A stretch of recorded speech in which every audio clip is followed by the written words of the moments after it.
Hello दोस्तों, मैं आरिफ और ये आपका YouTube channel political academic studies. आज मैं आपके सामने जो डिस्कस करने वाला हूँ वो है आपका constitutional values and fundamental duties का जो आपका एग्जाम होने वाला है। तो उसके रिगार्डिंग तो ये आपका एग्जाम कितने नंबर का होगा, कितने टाइमिंग का होगा, इसको लेकर काफ़ी सारी कन्फ्यूजन्स हो रही है। जबकि हालांकि मैं एक वीडियो बना के डाल चुका हूँ।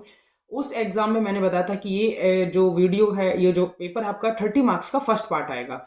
उसमें मैंने सेकंड पार्ट के बारे में कोई चर्चा नहीं की थी, इसलिए मैं ये वापस से ये वीडियो बना रहा हूँ। ये जो आपका एग्जाम है constitution values and fundamental duties यानी कि वैक का जो आपका एग्जाम है, वैल्यू एडिशनल कोर्स। सो ये वैल्यू एडिशनल कोर्स जो है आपका, ये पेपर आपका जो कि एसओएल के बच्चों का होने वाला है, उन सभी का ये पेपर 70 मार्क्स का होगा। और ये 70 मार्क्स के पेपर में आपको जो है दो पार्ट में ही पेपर आएगा, पार्ट ए और पार्ट बी।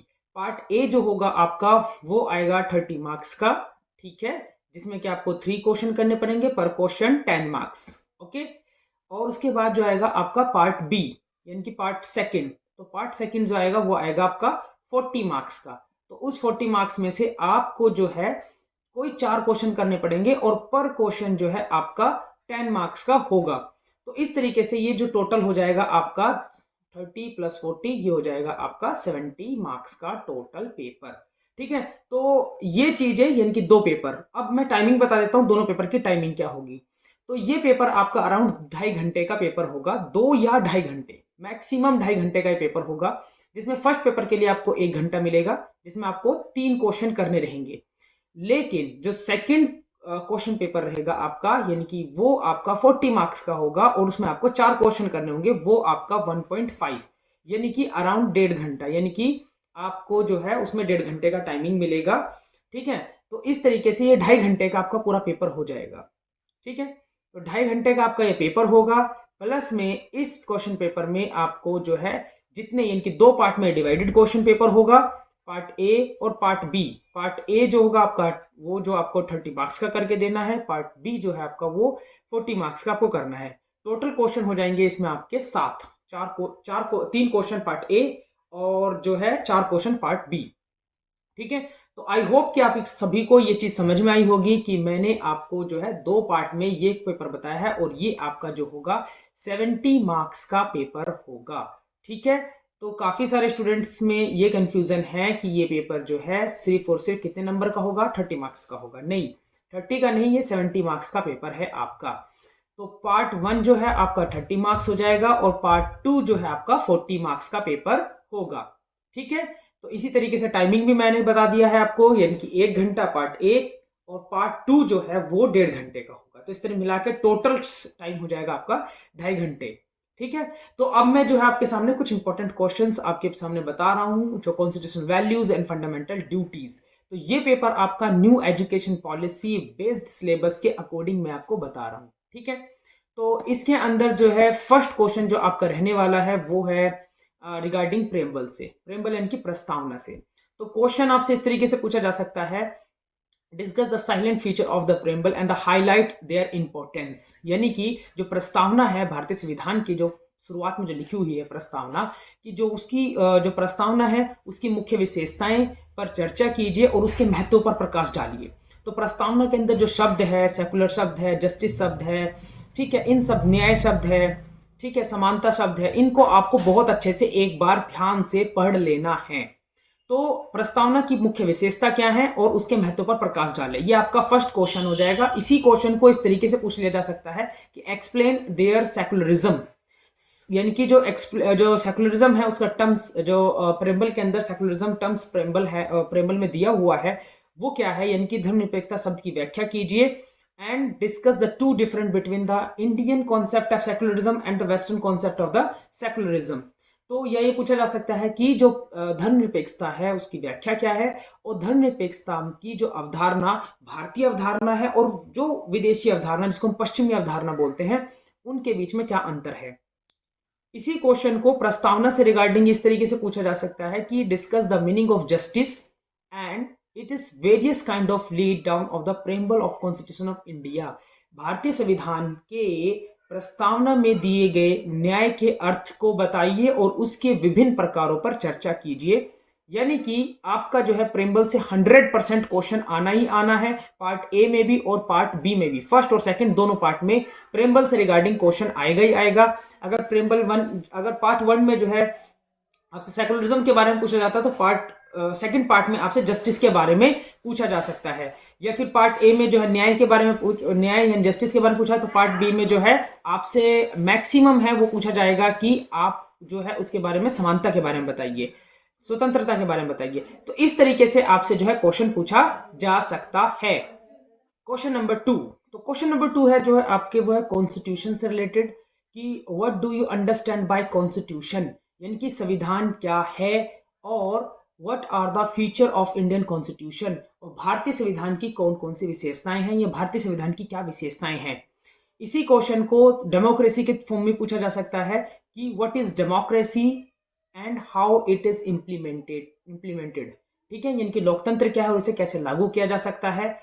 और इसी तरीके से सेपरेशन यानी कि पावर के बारे में पूछा जा सकता है कि what is the doctrine of separation of power in a constitution of India. तो भारतीय संविधान में शक्तियों के पृथक्करण के बारे में, जो शक्तियों के बंटवारे के बारे में जो बात की गई है वो क्या है, या शक्तियों का बंटवारा क्या है, इसके बारे में पूछा जा सकता है। इसके बाद आ जाएगा क्वेश्चन नंबर 3। क्वेश्चन नंबर 3 जो है वो फंडामेंटल ड्यूटीज से रिगार्डिंग है। तो इसमें पूछा जा सकता है कि क्वेश्चन इस तरीके से बन सकता है कि what are the fundamental duties included under Indian Constitution and also explain their importance। इनके भारतीय संविधान में शामिल मौलिक कर्तव्य क्या है और उनके महत्व को समझाइए। ये क्वेश्चन आ सकता है, या इस क्वेश्चन को सीधा इस तरीके से पूछा जा सकता है कि explain article 51A in the constitution of India, इनके भारतीय संविधान के अंदर अधिनियम 51A की व्याख्या कीजिए क्या है, क्योंकि 51A जो है वो आपका कॉन्स्टिट्यूशन के अंदर फंडामेंटल ड्यूटीज के बारे में ही बताता है। इसी क्वेश्चन को इसमें पूछा जा सकता है कि do you think that fundamental duties must be justiciable. ठीक है, यानी कि क्या वह न्यायसंगत है या नहीं है, इसके बारे में क्वेश्चन पूछा जा सकता है। इसी क्वेश्चन को इस तरीके से पूछा जा सकता है कि discuss the fundamental duties and the provide in Indian constitution, यानी कि भारतीय संविधान के अंदर प्रदत्त मौलिक अधिकारों के बारे में बताइए। तो सारे क्वेश्चन वही है, मौलिक कर्तव्यों के बारे में कोई भी क्वेश्चन आपसे पूछा जा सकता है, आपको आंसर इसी तरीके से कर सकते हैं। इसी क्वेश्चन को इनकी जो कि फंडामेंटल ड्यूटी से रिगार्डिंग इस तरीके से क्वेश्चन आ सकता है कि एलिब्रेट the fundamental duties and enhance enrich in Indian Constitution, also make a suggestion regarding a new fundamental duties that make added, यानी कि भारतीय संविधान के अंदर मौलिक कर्तव्यों के विस्तार के बारे में वर्णन कीजिए, और आप जो है किस प्रकार से कौन सी एक नई ड्यूटी जोड़ सकते हैं, या कि उसके ऊपर अपनी संभावना, उसके ऊपर अपने सुझाव को दीजिए।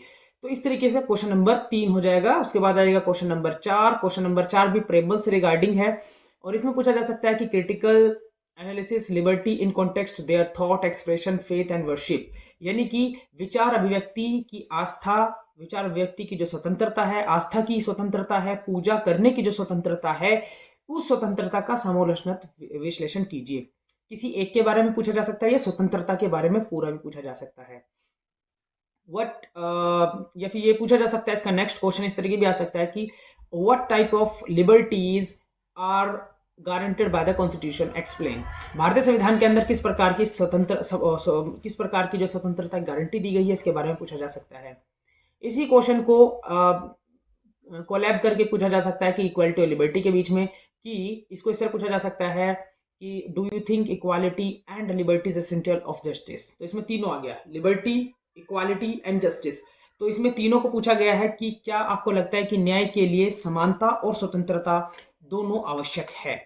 ठीक है, उसके बाद हम करेंगे क्वेश्चन नंबर 5। क्वेश्चन नंबर 5 जो है वो है what are the difference between the equality before law and equal protection of law, discuss equality before law and equal protection of law with suitable example, यानी कि कानून के समक्ष समानता और कानून के समक्ष संरक्षण की में क्या अंतर है, स्पष्ट कीजिए, और उपयुक्त उदाहरण के साथ कानून के समक्ष समानता और कानून के समक्ष संरक्षण की विवेचना कीजिए। दोनों ही क्वेश्चन सेम है, बस थोड़ा सा वर्डिंग का अंतर है, लेकिन इसमें सीधा सीधा आपको जो कानून के समक्ष समानता और कानून के समक्ष संरक्षण के बीच में क्या अंतर है उसके बारे में पूछा गया है।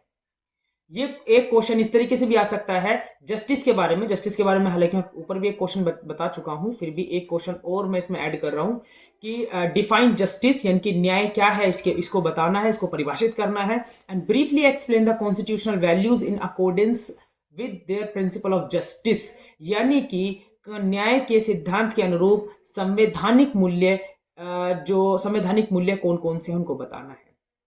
इसके बाद जो है हम शॉर्ट क्वेश्चंस आ सकते हैं। शॉर्ट क्वेश्चन, हालांकि अगर आपने सारे लॉन्ग क्वेश्चन की तैयारी, जितने भी मैंने लॉन्ग क्वेश्चन 5 के और सब क्वेश्चंस जो बताए हैं वो सभी कर लिया आपने, तो शॉर्ट्स क्वेश्चन आप इजीली कर सकते हैं। इसके अलावा मैंने कुछ शॉर्ट्स क्वेश्चंस भी निकाले हैं, जैसे कि फेडरल रिपब्लिक यानी कि संघीय राज्य क्या है उसके बारे में, रूल ऑफ लॉ यानी कि कानून का शासन, सॉवरेनिटी यानी कि संप्रभुता, एंशिएंट कॉन्सेप्ट ऑफ राइटफुलनेस यानी कि संवर्ग की प्राचीन अवधारणा, और सर्वधर्म सम्मत यानी कि सर्वधर्म संभव जो है उसके बारे में पूछा जा सकता है, फ्रेटर्निटी यानी कि बंधुत्वता।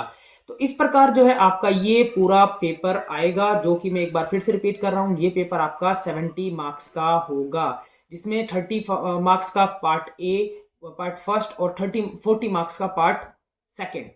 ठीक है, आई होप कि आपको ये सब चीज समझ में आई होगी। ये क्वेश्चंस मैं लगभग पहले ही बता चुका हूं, और आप अब तक मैंने जितने भी क्वेश्चन जिस भी पेपर के बताए 100% तो वही आया है। आई होप कि नेक्स्ट पेपर में भी यही क्वेश्चंस आ जाएं, और होगा ही ऐसा कि यही क्वेश्चन आएंगे, इसके अलावा तो शायद कोई क्वेश्चंस बनते भी नहीं है। और इन्हीं क्वेश्चंस में से 100% आपका भी एग्जाम आने वाला है। तो एक बार ये वीडियो पूरी देखें, और जो मैंने आपको बताया है स्ट्रक्चर, वो स्ट्रक्चर ही आने वाला है, क्योंकि ये वेब का पेपर है आपका। और आपको ये वीडियो पसंद आई हो तो अपने दोस्तों के अंदर शेयर करें, लाइक करें, सब्सक्राइब करें। Thank you.